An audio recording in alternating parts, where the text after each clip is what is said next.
नमस्कार। आज की समीक्षा में आपका स्वागत है, आपका बहुत बहुत स्वागत है और मैं हूं आपका पीसी सिंह। आज की चर्चा गुजरात के ऊपर। अगर मैं आपसे एक सवाल पूछूं कि आज प्रधानमंत्री नरेंद्र मोदी के सामने सबसे बड़ा चैलेंज क्या है, पता नहीं आपका क्या जवाब होगा, लेकिन मुझे लगता है कि प्रधानमंत्री Narendra Modi as a politician, उनके सामने जो सबसे बड़ी समस्या है वो है गुजरात का चुनाव। इसलिए गुजरात के बारे में चर्चा करना आपसे मुनासिब समझा कि वैसे तो जितने भी सर्वे आ रहे हैं, इलेक्शंस के सर्वे आ रहे हैं, उसमें आप अधिकतर देखेंगे तो आपको पता चलेगा कि बीजेपी की ही सरकार बननी है। लेकिन मैं जब कल इन चीज़ों को देख रहा था तो मेरी नज़र दो चीज़ों के ऊपर पड़ी और इसीलिए मैं उसके संदर्भ में आपके साथ बात करने का कोशिश करूंगा। सबसे पहले तो एक चीज़ को समझ लीजिए कि अरविंद केजरीवाल, आप दूसरा कोई मुख्यमंत्री बताइएगा, मेरे स्मरण तो मुझे नहीं याद आ रहा है, जिसने एक जगह अपनी सरकार बनाई, काबिज किया, जैसे दिल्ली में वो मुख्यमंत्री बने और फिर उसके बाद वो पंजाब में सरकार बना लिए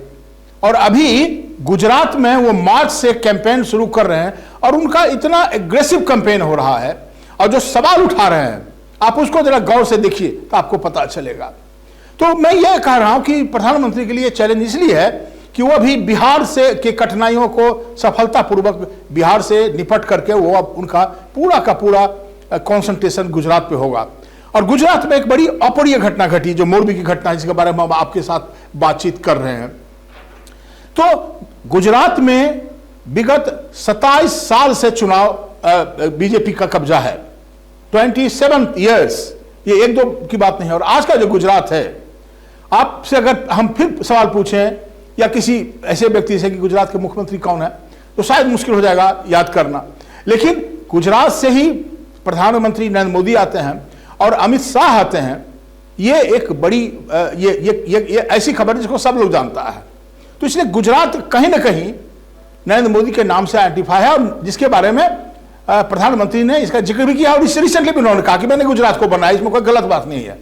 गुजरात को गुजरात बनाने वाले आज के मानस पटल पे नरेंद्र मोदी के अलावा दूसरा कोई शख्स नहीं है। हालांकि गुजरात की अपनी एक अपनी विरासत रही है, एक अपना इतिहास है, वहां पे और भी कई चीजें हैं, खैर वो अभी महत्वपूर्ण नहीं है। सबसे जो इंपॉर्टेंट बात है कि मैं आपसे जो बताने का कोशिश कर रहा हूं कि अरविंद केजरीवाल ने क्यों ये अरविंद केजरीवाल के ऊपर मैं ये जो स्टोरी कर रहा हूं, क्यों कर रहा हूं, वो इसलिए कर रहा हूं कि गुजरात चुनाव का जो महत्व सबसे बड़ी बात है वो ये है कि ऐसे लगता है कि कुछ होना नहीं चाहिए, बीजेपी के लिए भी आसानी से ये चुनाव निकल जाएगा। जितने भी आकलन आ रहे हैं वो बीजेपी में, अगर कहीं कुछ गड़बड़ होता है तो ये बहुत बड़ा सवालिया निशान खड़ा करेगा। इसलिए मैंने सोचा कि जरा इसके ऊपर एक नजर डालें। अरविंद केजरीवाल का जो मैंने पहला पक्ष कहा कि आप दूसरा मुख्यमंत्री लाइए जो 2 राज्यों पर कब्जा कर लिया है और तीसरे राज्य पर भी वो वहां पे लगातार कैंपेन कर रहे हैं और ये एग्रेसिव कैंपेन कर रहा है। इस संदर्भ में मैं आपको कल एनडीटीवी के ऊपर गुजरात दंगल नाम का एक स्टोरी है, जिसमें एक हिंदी का जो एंकर है वो नरेंद्र मोदी को बैठा के उनसे सवाल पूछ रहा है और उनसे तरह तरह का सवाल पूछ रहा है कि आप गुजरात में किस लिए आए हैं। ये जो उन्होंने एक नया जो वहां के जो अगर वो उनकी सरकार बनती तो उन्होंने जिस कैंडिडेट का नाम दिया है वो इसुदन गधावी मतलब वहां पे के गुजरात के जाने माने नाम है और तालियां बज रही थी जो मैंने प्रोग्राम में देखा, उससे मैं ये अज्यूम करता हूं। और वो पत्रकार रहे हैं और इन बिंदुओं पे लिखते रहे हैं, तो वो भी इंटरव्यू दे रहे थे, उनसे भी सवाल पूछा जा रहा, वो जवाब दे रहे थे। तो अरविंद केजरीवाल ने जो मुद्दा उठाया गुजरात में, वो कह रहे हैं कि गुजरात में कई चीजों के बारे में, अब महंगाई के बोले कि गुजरात में बाकी अब कोई मुद्दा नहीं है, यहां पर इतनी महंगाई है, इन्फ्लेशन के बारे में मुद्दा उठा रहे हैं। वो करप्शन की बात कर रहे हैं, और कि क्यों ऐसा है कि जब वहां पर एग्जाम होता है, परीक्षा होता है, तो क्वेश्चन पेपर लीक हो जाते हैं। बोले ये लीक नहीं होते हैं, लीक कराए जाते हैं। उन्होंने ये भी सवाल उठाया मोरबी की घटना के बारे में कि घड़ी बनाने वाली कंपनी को क्यों दे दिया गया ये कॉन्ट्रैक्ट, और जब ये घटना घटी, इतने बच्चे मारे गए, क्यों नहीं उसके मालिक को अरेस्ट किया गया? ये इस तरह के सवाल उन्होंने और अपने को डिफेंड किया। और जब उनसे पूछा गया कि आपके भी तो जो जैन है वो भी कहा कि आप पता कीजिए कि FIR में क्या लिखा हुआ, क्यों उनको अरेस्ट किया गया है। तो वो मैं समझता हूं, उसको आप देखिएगा तो आपको पता चलेगा कि अरविंद केजरीवाल ने जो उनका जो एग्रेसिव कैंपेन है, जब उनसे पूछा गया कि आपका क्या असेसमेंट यहाँ पर, कहा कि मेरा तो वो टाइम्स नाउ का जिक्र करते हैं, उस पर तो मैं नंबर 1 चल रहा हूं। तो उनसे कहा गया कि तो बाकी भी तो असेसमेंट आ रहा है उसमें, तो आप कहीं नहीं, हमेशा बीजेपी सब जगह रही, लेकिन उन्होंने कहा लेकिन नंबर 2 पर मैं हूं। तो कहीं ना कहीं लग रहा है कि जो गुजरात का जो चुनाव होने वाला है उसमें जो त्रिकोणीय जो समीकरण बना है उसमें कांग्रेस और बीजेपी, कांग्रेस और अरविंद केजरीवाल की आम आदमी पार्टी, ये लग रहा है अपरेंटली, अगर आप देखें तो लगेगा कि ऐसा त्रिकोणीय संघर्ष है और हो सकता है कि ये दूसरे स्थान पे आ जाए वहां पे। उन्होंने कहा कि दूसरे स्थान पे हमको सब मान रहा है, जबकि मैं मार्च से कैंपेन शुरू किया हूं अभी तक, तो इसको तो आप मानेंगे। और वो उनसे जो सवाल पूछा जा रहा था तो वो एकदम निरुत्तर कर दे रहे थे उस एंकर को। और जब उनसे पूछा गया कि आप यहां पर हैं दिल्ली में, तो आपसे पूछा जा रहा कि ये जो वहां पर जो पोल्यूशन हो रहा है उसके बारे में आपके पास जवाब नहीं, आप उसके लिए जिम्मेवार हैं। तो उन्होंने कहा, और बहुत वो चीज जो मुझे अट्रैक्ट किया, ये इसका साझा मैं आपके साथ करना चाह रहा हूं। अरविंद केजरीवाल ने कहा कि देखिए, अगर आपको गाली देने से, अरविंद केजरीवाल को गाली देने से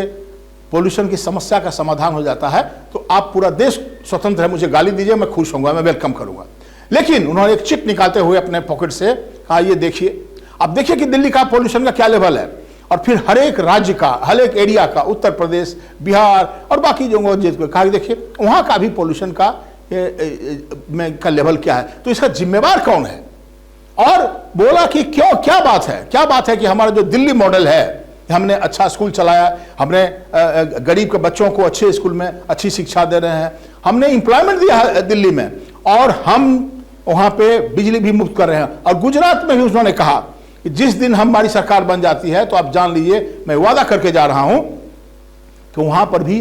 बिजली मुफ्त कर दूंगा। ये मेरा एक्सपेरिमेंट है, आप देख सकते हैं। तो मिला जुला करके जो अरविंद केजरीवाल का जो चैलेंज लग रहा है, वो इन सारी बातों को मतलब एक कंक्लूडिंग रिमार्क्स देते हुए, लेकिन एक चीज का जिक्र करना मैं समझता हूं कि बहुत ही आवश्यक है। ये तो अखबार में छपते रहते हैं, टेलीविजन पर चीजें आते रहती हैं, मैं शायद उसको इग्नोर कर देता, लेकिन जब मैंने कल देखा लोकनीति का जो सर्वे आया है, लोकनीति एक सर्वे किया है, वो लोकनीति CSDS जो संगठन है दिल्ली में, centre for the studies of developing society, जिसकी स्थापना प्रोफेसर रजनी कोठारी ने करी है, उसका है। और उस पर जो असेसमेंट आया है, उसने कहा है कि गुजरात के अंदर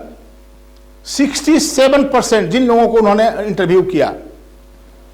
67% लोग ने कहा है, ये आप देख लीजिएगा, मैं लिंक भेजूंगा, आउटलुक में छपा है, उसको आप देखिएगा, 5 दिन पहले की खबर है कि 67% लोग, जब मैंने पूछा कि क्या are you looking for alternative, क्या आपको विकल्प चाहिए इस दोनों के अलावा, बीजेपी और कांग्रेस के अलावा, तो उन्होंने कहा 67% लोग अगर इस बात को कह रहे हैं कि वो अगर उनको विकल्प मिलता है तो उसकी ओर उनका झुकाव हो सकता है, जो इस सर्वे के मुताबिक है। मैं चूंकि ये CSDS का है, इसलिए मैं इस पर विश्वास करता हूं, और खास करके मेरा विश्वास क्यों इसलिए हो जाता है CSDS पे कि मुझे याद पड़ रहा 1995 में, जब हम लोग सब बिहार में ये बात को कह रहे थे कि लालू यादव के खिलाफ जो नीतीश कुमार ने उस जमाने में समता पार्टी बनाई थी, वो एकदम उफान पे था, गांधी मैदान भर जाता था, नीतीश कुमार सभा को संबोधन करते थे। तो एक CSDS की टीम वो सर्वे करके आई थी, सब जगह छप रहा था नीतीश कुमार मुख्यमंत्री, हम लोग भी अखबार में करने वाले एडिटोरियल लिख रहे थे। लेकिन जब मैंने पूछा उनसे कि आपका क्या असेसमेंट, कहा कि एकदम नहीं, Lalu Yadav is coming with thumping majority. मैंने क्या बात कर रहे हैं आप, कहा कि जो लोग जा रहे हैं दरभंगा में नहीं, तो CSDS को मुझे तब से स्मरण में अपने बच्चों की बोलता हूं, ये जो सर्वे है वो यही कह रहा है। इसका ये मतलब नहीं कि मैं कह रहा हूं कि वहां सरकार बन जाएगी, ये मेरे कहने से कुछ नहीं होने वाला होगा। आप 8 तारीख का इंतजार कीजिए, 7 तारीख को ये जो चुनाव है वहां पे गुजरात में 2 फेज में, 1 से लेकर के 5 दिसंबर तक। और संजोग से बात, मैं उसको भूल ना जाऊं, उसके पहले मैं आपका जिक्र करना चाहता हूं, अरविंद केजरीवाल ने यह भी कहा कि अगर बीजेपी को डर नहीं है हमसे, तो क्या बात है कि दिल्ली का जो MCD का जो चुनाव है जहां पे भी मैं एक कंटेंडर हूं, और गुजरात का जो चुनाव है, दोनों एक ही साथ हो रहा है। 4 दिसंबर को एमसीडी का चुनाव है दिल्ली में, जहां पे बीजेपी ने कब्जा जमा के रखा है, और वहां पे कांग्रेस का, यहां भी अरविंद केजरीवाल पिछले चुनाव में भी शिरकत किए थे, लेकिन उनको कुछ ज्यादा हाथ नहीं लगा था। लेकिन इस बार फिर तो उनका ये कहने का कोशिश कर रहे हैं कि लोगों कि वो कर रहे हैं कि एमसीडी का एक ही डेट इसलिए दिया गया कि मेरा अटेंशन डाइवर्ट हो और हम गुजरात से निकल के, ये अरविंद केजरीवाल कर रहे हैं। अब देखना ये होगा कि आने वाले दिनों में 7 तारीख को उसका रिजल्ट आना है। जो गुजरात का जो इलेक्शन होगा, 1 से 5 तक का चुनाव है, 7 तारीख को रिजल्ट आएगा। तो इंतजार कीजिएगा। जो मैंने कहा है इस पर मेरा कंक्लूजन है, मैंने सिर्फ टिप्पणी करी है, और मेरा कंक्लूजन यही है कि अभी प्रधानमंत्री के लिए जो सबसे बड़ा चैलेंज है वो है गुजरात का चुनाव और अरविंद केजरीवाल का जो आक्रमण है। लेकिन जिन चीजों को कहकर मैं ये कह रहा हूं, आप सिर्फ चुनाव के परिणाम का इंतजार कीजिए, फिर उस पर आप विश्वास कीजिएगा। तो इन्हीं चंद बातों के साथ मैं आपसे विदा लेता हूं। धन्यवाद।